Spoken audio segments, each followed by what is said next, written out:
Ma femme au Sepia, j'ai Georgien. Quand nous quittons nos pays, c'est parce qu'on a faim. C'est pas pour des choses. Nous ne sommes pas des criminels. Non, c'est à cause de la famille.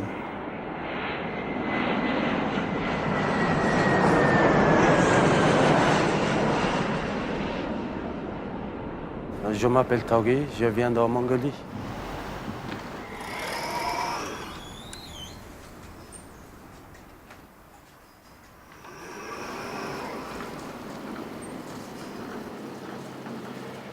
Si je retourne en pays, je mort ou rentre la prison. J'attends ça. Pour ça, je vais venir en France. Et je n'ai pas décidé ça en France. Juste ça, c'est... Je pars, je suis venu en France, je ne comprends pas qu'est-ce qui se passe. C'était... En Mongolie, à Moscou, c'est train, c'est normal. Mais j'ai surtout peur le contrôle de passeport parce que j'ai changé de nom, prénom.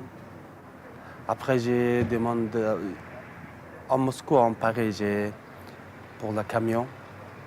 C'était combien de jours, je ne sais pas. Parce que le camion, il n'y a pas de fenêtre.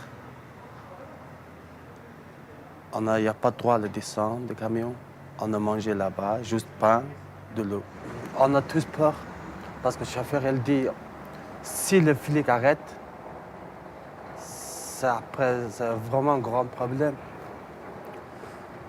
En plus, on ne connaît pas tout. Si le chauffeur, il dit, vous êtes descend, nous peur. Parce qu'on a descend où, on était où, nous mangeons quoi, pour ça. C'était froid dans le camion. Nous tous faim, soif, mais il n'y a pas d'autre choix.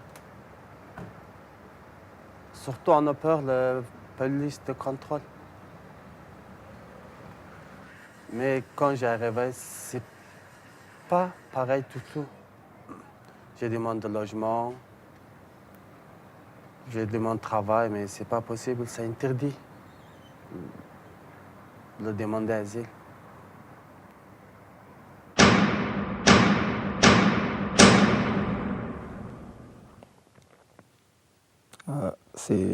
C'est une situation... Je n'ai pas trouvé vraiment les mots. C'est très dur.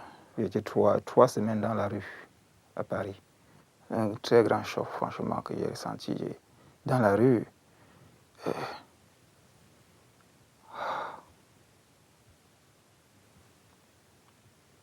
on se sent perdu.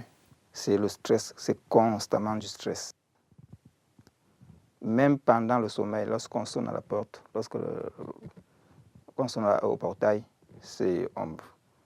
on sursaute. De toute façon, on se dit que bon, voilà, ils ont débarqué. On a été balancé par quelqu'un. Ça vient toujours comme ça, il ne vient jamais au hasard. Il y a toujours quelqu'un qui file la mèche avant qu'il débarque. Donc même pendant le boulot, c'est toujours le stress.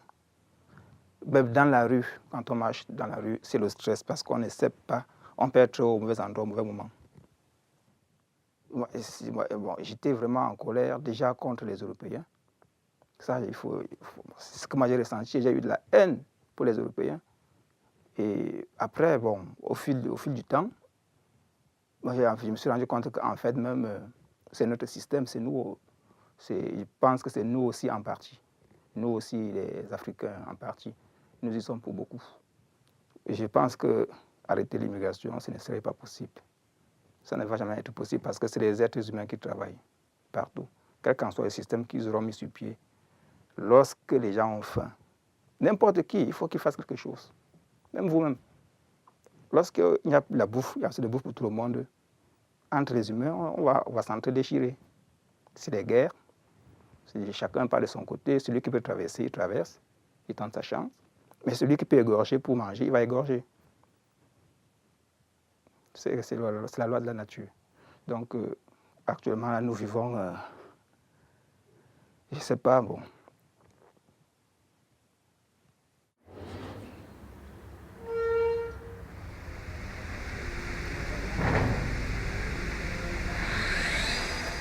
En pleine nuit, il y a tellement de trucs dans la tête.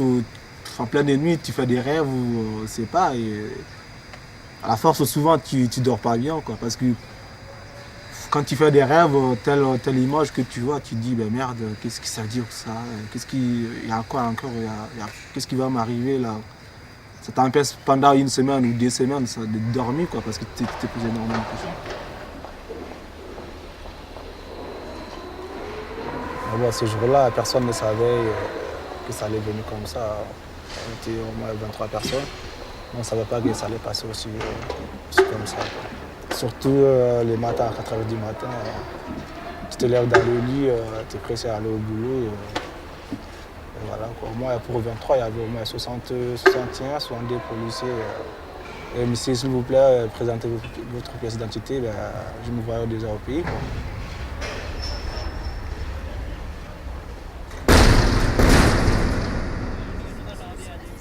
Ça fait 15 jours aujourd'hui, je n'ai pas encore vu le juge de liberté. Vous serez la première personne qui sera suicidée ici. Vous allez m'enterrer vivant ici. Pourquoi nous sommes là, nous sommes morts? On sait qu'on est des étrangers, j'avoue, mais il y a une manière, il n'y a plus de droits de l'homme dans ce pays quand même. On mange rien, on mange que les baguettes, on mange que les yaourts. Donc on est ici que la France n'est pays des droits d'homme. On est ici à peu près des 20 Arabes ici. On est après 35 musulmans. On ne peut pas manger de la viande, on ne peut pas manger du porc. Ils ne nous servent rien ici. Il faut qu'ils nous respectent.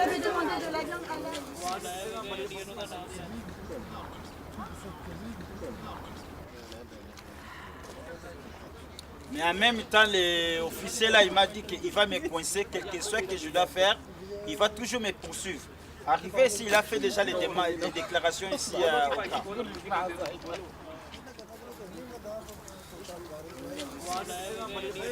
5 personnes, 2 mètres, 3 mètres, 5 personnes. Petite chambre. C'est comment votre nom? Bah là, déjà, il a ses papiers. 3 mois. Il est ici, mon pote, le gendarme. Et c'est sûr que vous partez? C'est sûr? Bah oui, ils ont montré le billet d'avion. Quand nous quittons nos pays, c'est parce qu'on a faim. C'est pas pour des choses. Nous ne sommes pas des criminels. Et nous ne venons pas pour prendre votre boulot. Je suis persuadé qu'il y en a énormément de boulot ici et pour tout le monde. À cause du fric. C'est un jeu de fric et un jeu d'intérêt. Donc, franchement, il est grand temps que l'Europe fasse quelque chose. C'est vrai, nous sommes les crèves la faim, bon. Mais on n'est pas que ça. On n'est pas que ça.